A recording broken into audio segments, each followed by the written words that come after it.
सैनिकों की अद्भुत भावना हमें यह सिखाती है कि जब हम अपने संघर्षों का सामना करते हैं तो हमें धैर्य और सहनशीलता की आवश्यकता होती है और हमें कभी भी हार नहीं माननी चाहिए। सैनिकों का समर्पण हमें यह बताता है कि सही मार्ग पर चलने के लिए हमें सही नैतिक मूल्यों को बनाए रखना होता है और हमें अपने लक्ष्यों के प्रति समर्पित रहना चाहिए।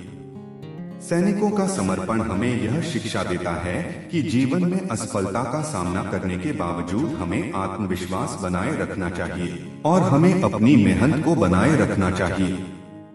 सैनिकों का समर्पण हमें यह सिखाता है कि जीवन के प्रति हमारा समर्पण और उम्मीद दोनों ही हमें सफलता की ऊंचाइयों तक पहुंचा सकते हैं, चाहे हमारे सामने कितनी भी कठिनाइयां क्यों ना हो।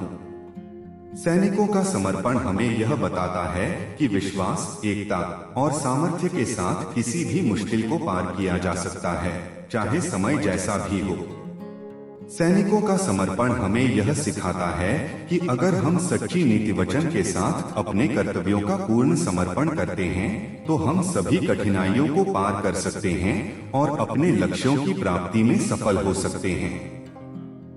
सैनिकों का समर्पण हमें यह सिखाता है कि साहस, उत्साह और संघर्ष के साथ ही हम अपने लक्ष्यों की प्राप्ति में सफलता प्राप्त कर सकते हैं और आत्मविश्वास बनाए रखना हमारे लिए महत्वपूर्ण है। सैनिकों का समर्पण हमें यह शिक्षा देता है कि जीवन में सफलता प्राप्त करने के लिए हमें अपने लक्ष्यों के प्रति समर्पित रहना होता है और हमें किसी भी परिस्थिति में अड़चनों का सामना करना होता है। सैनिकों का समर्पण हमें यह याद दिलाता है कि आत्मनिर्भरता और समर्थन एक दूसरे को मजबूत बनाए रखने में महत्वपूर्ण है और समृद्धि की ऊंचाइयों को हासिल करने के लिए समृद्धि के साथ साथ एकदृष्टि से कार्रवाई करना होता है।